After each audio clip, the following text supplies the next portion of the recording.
Deklarasi siswa terang bangsa. Di dalam nama Tuhan Yesus, berikan kepadaku hikmat seperti Daniel. Diberikan kepadaku hikmat seperti Yusuf. Dalam nama Tuhan Yesus, sesuai firman-Mu yang berkata, barang siapa kekurangan hikmat, hendaklah ia meminta daripada Tuhan. Di dalam nama Tuhan Yesus, tahun ini kecerdasanku akan dilipat gandakan oleh Tuhan. Di dalam nama Tuhan Yesus, aku akan semakin cemerlang. Di sekolahku, aku akan menjadi saksi Tuhan yang luar biasa. Dalam nama Tuhan Yesus, akan muncul dari hidupku panggilan untuk menjadi generasi Yoel yang penuh dengan api Tuhan dan militan dalam Tuhan. Aku disebut sebagai pelaksana-pelaksana firman. Aku bagian dari pasukan Tuhan yang tangguh pada akhir zaman. Lewat hidupku, pelajar di kota Sion akan mengalami kegerakan rohani yang luar biasa. Aku menerima jaminan masa depanku dari Tuhan sendiri, kalau aku hidup seperti yang Tuhan mau. Demi nama Tuhan Yesus, semua jadi dan genap. Amin, amin, amin.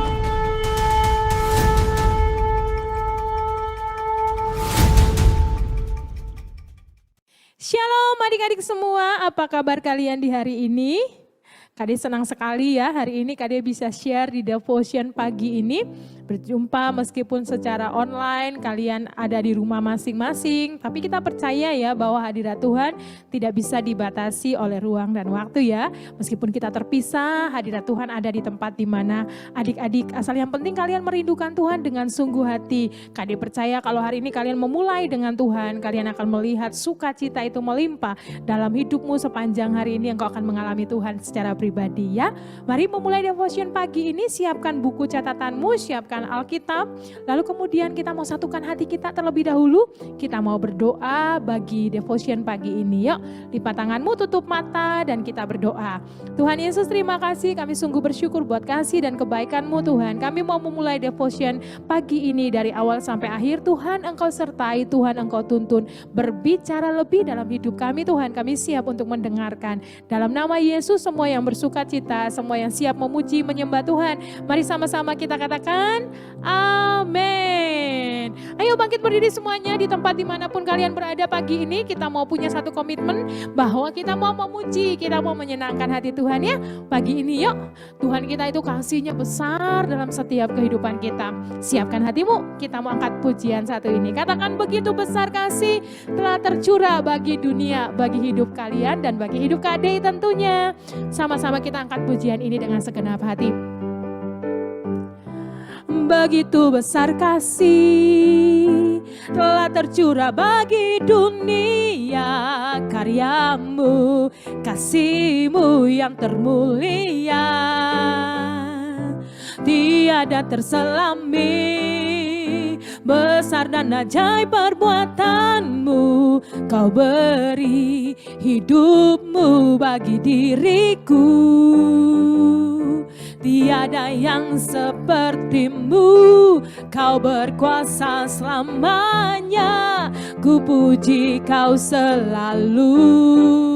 Katakan sama-sama, oh betapa dalamnya, betapa lebarnya kasih setia-Mu, oh, oh, dan oh tiada tandingannya, tiada duanya, tiada seperti Kau, Yesus Tuhanku. Kita angkat sekali lagi pujian ini ya. Katakan sama-sama dengan segenap hatimu, begitu besar kasih, begitu besar kasih telah tercurah bagi dunia, karya-Mu, kasih-Mu yang termulia, tiada terselami, besar dan ajaib perbuatan-Mu. Kau beri hidup-Mu bagi diriku, tiada yang sepertimu. Kau berkuasa selamanya, ku puji kau selalu. Semuanya. Oh, betapa dalamnya, betapa lebarnya kasih setiamu. Oh, oh, dan oh, tiada bandingannya, tiada duanya, tiada seperti kau.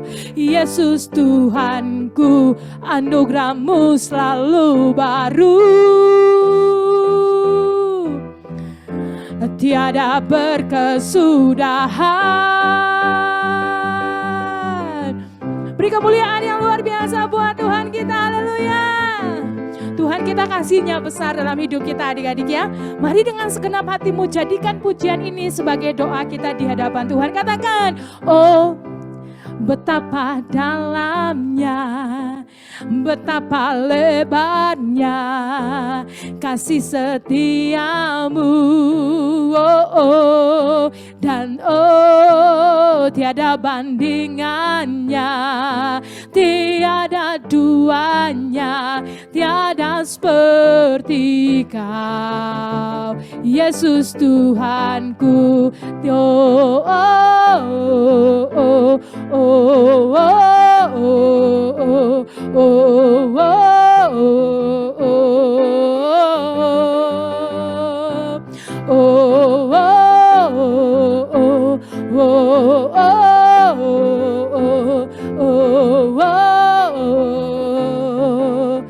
Yesus Tuhanku. Beri kemuliaan yang luar biasa buat Tuhan kita. Haleluya. Kami mau puji Engkau lebih lagi Tuhan, sebab Engkau baik dan Engkau luar biasa dalam hidup kami. Pagi ini kami mau siapkan hati, kami mau buka hati kami untuk firman-Mu Tuhan. Kami berdoa Roh Kudus, jamah hati kami berdoa Roh Kudus, mari masuk dalam setiap hati kami adik-adik. Dimanapun kalian berada, mari ambil posisi yang sungguh-sungguh kita mau datang di hadapan Tuhan, mau sembah Tuhan pagi ini ya. Jadi jangan kalian fokus sama Tuhan, jangan terganggu dengan kiri kanannya. Mari bawa hidupmu sungguh-sungguh sama Tuhan beberapa waktu ke depan ini. Kita mau angkat pujian ini, kita mau katakan Yesus Tuhan, Engkau yang layak ditinggikan lebih dari segalanya. Terima kasih Tuhan Yesus. Yesus Tuhan ditinggikan, dimuliakan dan naik ke surga. Dia berikan Roh Kudus-Nya, menguatkan dan menolong selalu. Sungguh ku rindu bersekutu denganmu selamanya. Katakan Yesus Tuhan, Yesus Tuhan ditinggikan, dimuliakan dan naik ke surga. Dia berikan Roh Kudus-Nya, menguatkan dan menolong selalu. Sungguh ku rindu bersekutu denganmu selamanya. Oh, Allah Roh Kudus, jamah hatiku dengan urapan-Mu. Rindu selalu dekat dengan-Mu, tinggal di hadirat-Mu. Allah Roh Kudus, jamah hatiku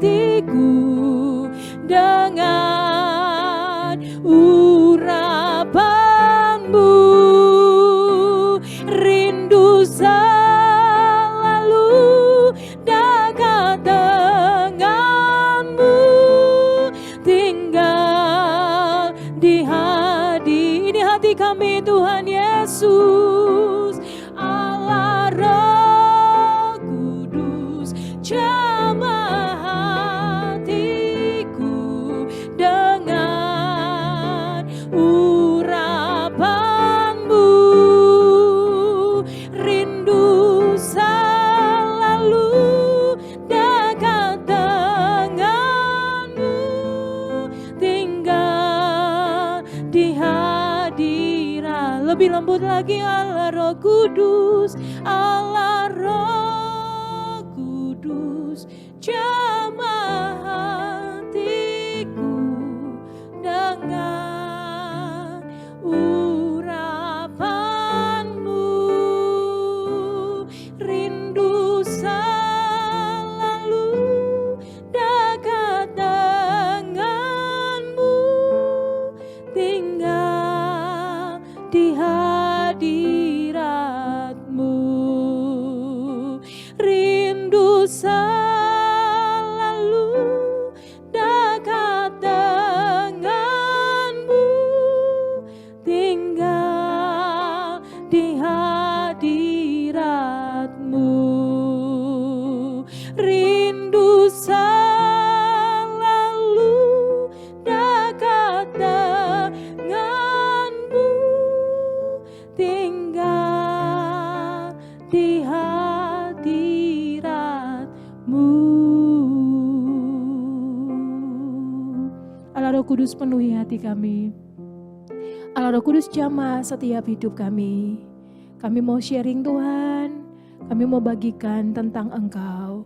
Berikan hati kami Tuhan, hati seorang hamba, telinga seorang murid, hati yang mau diajar. Supaya firman ini sungguh menjadi firman yang tidak hanya sekedar berlalu, tapi menjadi benih yang bertumbuh dalam seluruh kehidupan kami. Sehingga benih ini menghasilkan buah-buah yang baik dalam seluruh hidup kami. Urapi firman-Mu, berbicara lebih Tuhan, hamba terbatas, hambanya manusia. Sembunyikan hamba di balik salib-Mu, biar kuasa-Mu yang dinyatakan lebih dari segalanya. Dalam nama Yesus, mari semua yang siap dengar firman, sama-sama kita katakan, amin. Oke adik-adik semua, hari ini kita mau belajar sama-sama ya.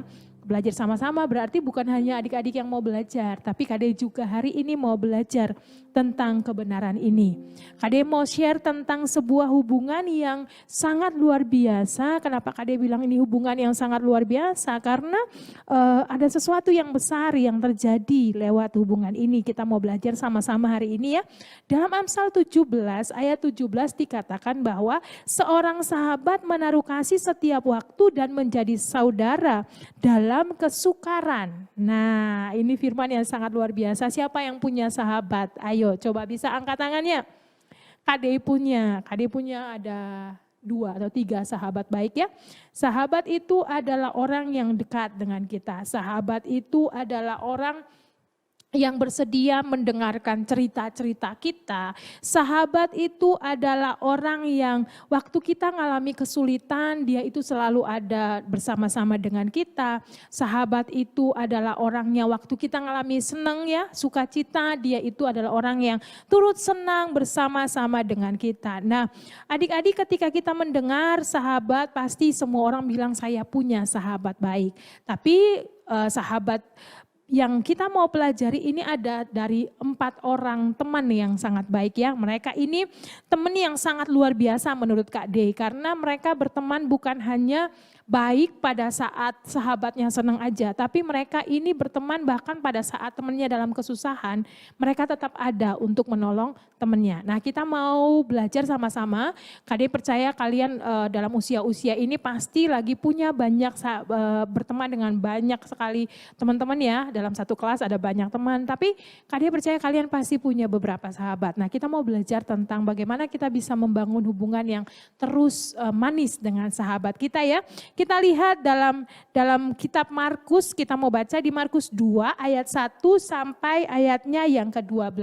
Nah, Kade bacakan ya, adik-adik bisa simak dimanapun kalian berada. Judulnya adalah orang lumpuh disembuhkan. Kemudian sudah lewat beberapa hari waktu Yesus datang ke Kapernaum, tersiarlah kabar bahwa ia ada di rumah. Maka datanglah orang-orang berkerumun sehingga tidak ada lagi tempat, bahkan di muka pintu pun tidak, sementara ia memberitakan firman kepada mereka. Nah, dikatakan di sini Tuhan Yesus itu datang ke daerah Kapernaum. Waktu Tuhan Yesus memberitakan Injil, adik-adik, kemana tempat di mana Tuhan itu mau datangi, Tuhan Yesus itu sungguh-sungguh disukai oleh banyak orang, sehingga kalau mereka dengar Tuhan Yesus mau ke suatu tempat, pasti orang akan berbondong-bondong datang untuk mendengarkan firman dari Tuhan Yesus. Nah, kita lihat ya, di sini dikatakan waktu Tuhan Yesus datang di Kapernaum ini, dikatakan di sana orang berkerumun sehingga tidak ada lagi tempat. Di muka pintu pun tidak ada. Dan Tuhan Yesus tuh menyampaikan firman dalam kondisi yang orang banyak sekali. Nah, ada orang-orang datang membawa kepadanya seorang lumpuh digotong oleh 4 orang. Ini menarik ya adik-adik. Dikatakan suatu ketika itu di kota Kapernaum ini ada 5 orang, mereka berteman baik. Nah, mereka selalu bersama main, ngobrol, pergi bareng-bareng ya. Satu waktu dari mereka, temennya salah satunya sakit lumpuh. Sakit lumpuh itu berarti nggak bisa berjalan ya. Dia nggak bisa melakukan apa-apa. Seluruh badannya dikatakan di sini tidak bisa digerakkan ya. Nah, adik-adik, lalu kemudian yang terjadi, dikatakan di sana dia hanya bisa berbaring di tempat tidur. Nah, tetapi keempat temannya ini sangat menyayangi ya, sangat menyayangi mereka. Jadi temannya ini, jadi waktu mereka dengar Tuhan Yesus mau datang, mereka datang dengan inisiatif berempat orang ini bawa seorang teman mereka yang lagi lumpuh. Mereka mau supaya teman mereka ini disembuhkan oleh Tuhan. Niat keempat teman ini sangat tulus banget ya. Mereka benar-benar mau menolong temannya. Nah, di dalam ayat 4 dikatakan tetapi mereka tidak dapat membawanya mereka tidak dapat membawanya kepada Yesus karena orang banyak itu. Lalu mereka membuka atap yang di atasnya. Sesudah membuka, mereka menurunkan tilam tempat orang lumpuh itu berbaring. Adik-adik lihat ya, luar biasa banget kisah ini ya. Dikatakan waktu mereka sampai ke tempat itu, orang banyak sekali. Dikatakannya banyak sekali orang, sampai di muka pintu, di ayat 2 tadi dikatakan bahwa di muka pintu aja penuh. Dan 4 orang ini adalah mereka orang yang tidak mau menyerah. Mereka terus berjuang, mereka mau teman mereka ini bisa ketemu sama Tuhan Yesus. Sebab mereka tahu waktu teman mereka ini ketemu sama Tuhan Yesus itu bisa menyembuhkan. Ya, Tuhan Yesus bisa menyembuhkan teman mereka yang sakit lumpuh itu. Lalu tidak hanya sampai di situ, mereka tidak pulang adik-adik, mereka memutuskan untuk terus membawa teman mereka ini untuk ketemu sama Tuhan Yesus. Lalu mereka melakukannya itu melalui atap, saudara. Nah, waktu mereka membuka atap itu, mereka berusaha menaiki tangga dan membawa tilam tempat orang lumpuh itu, temannya yang lumpuh itu tidur. Nah, mereka sampai di atap rumah, mereka nggak langsung turunkan adik-adik, tapi mereka harus buka dulu atapnya satu persatu. Mereka bikin lubang yang cukup untuk tilamnya itu bisa turun. Dan dikatakan di cerita ini kalau adik-adik baca terus dikatakan dengan hati-hati mereka itu lalu menurunkan temannya dari atap rumah dengan memakai tali tepat di depan Tuhan Yesus.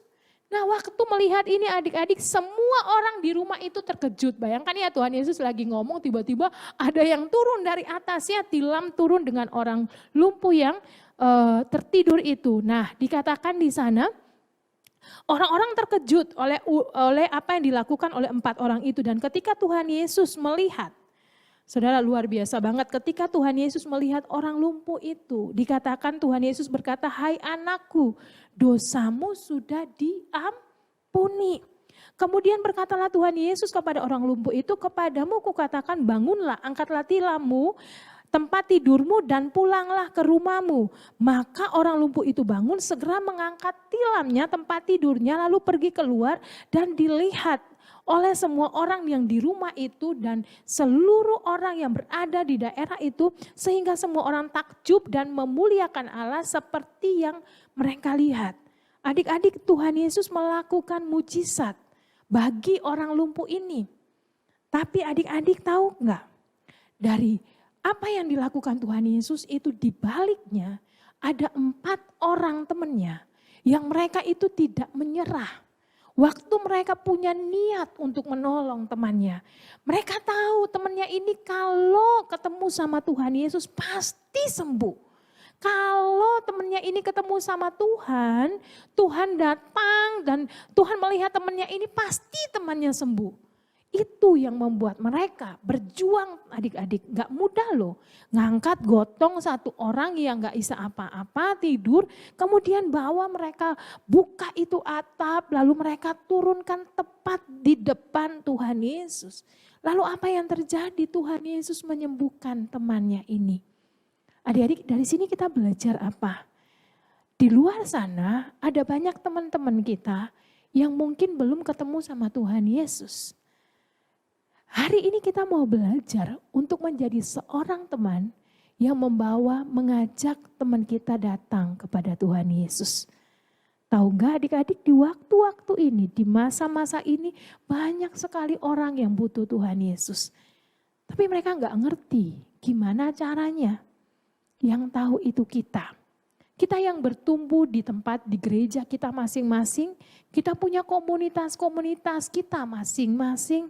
Kita mau menjadi sahabat, teman yang baik, yang mau membawa teman kita kepada Tuhan Yesus. Temanmu mungkin hidupnya udah jauh dari Tuhan, gak tahu caranya berdoa, gak tahu apalagi baca Alkitab. Hari ini sebagai teman yang baik, Kade mau ajarkan kepada kalian, kita mau lihat dari kisah orang lumpuh ini.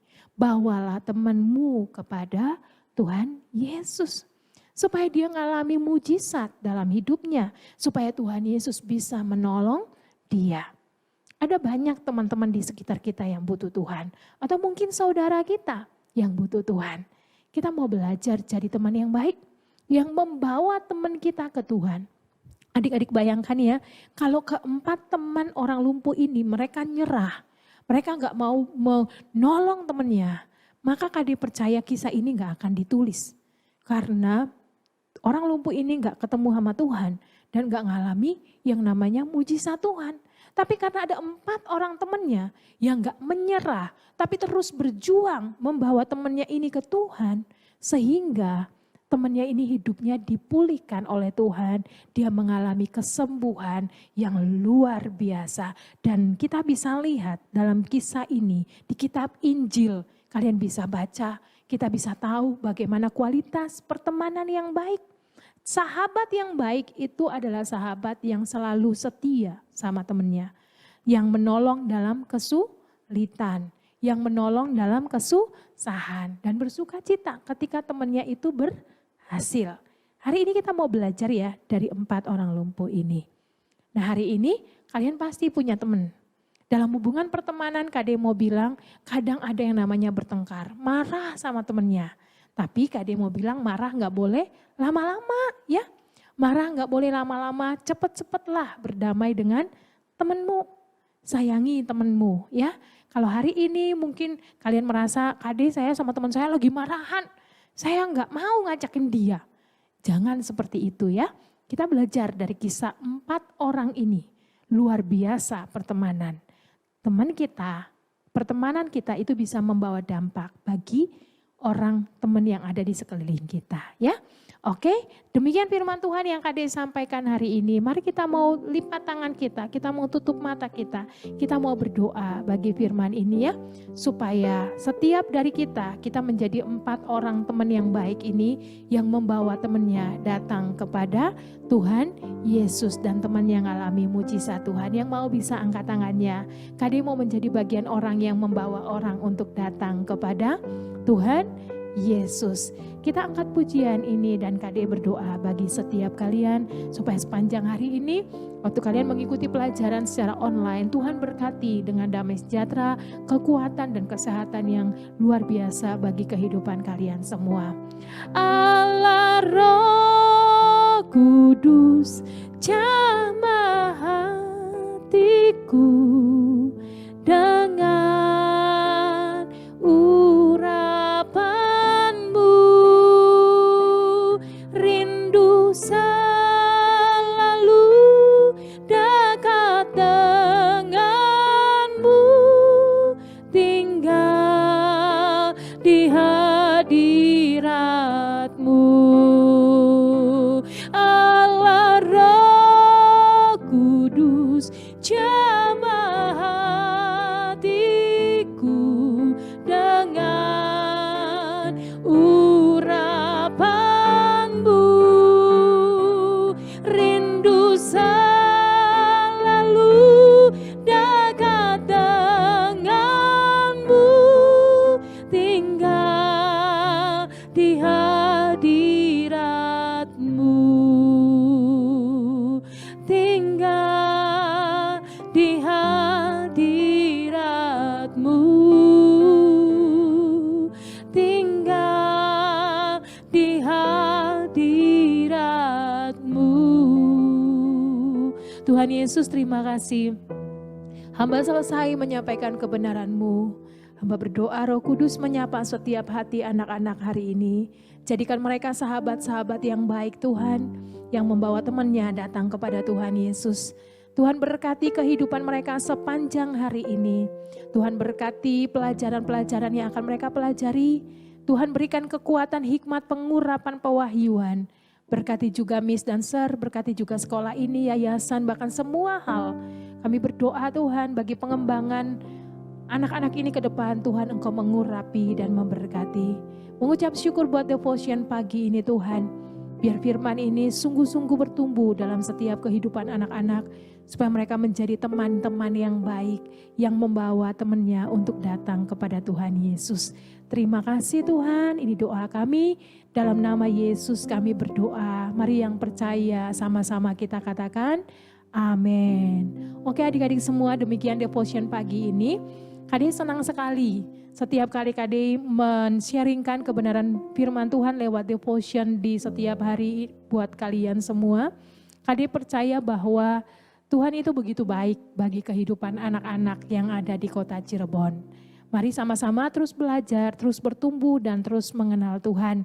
Kalau kalian punya sesuatu yang mau kalian sharingkan, kalian mau tanya, kalian pengen cerita ya. Kami kakak-kakak Before 30 siap untuk mendengarkan, siap untuk mendoakan kalian.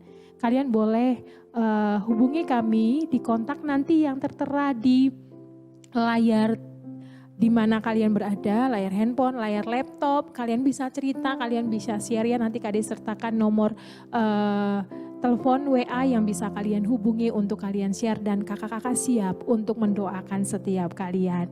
Oke, selamat pagi semuanya, selamat belajar, Tuhan Yesus memberkati.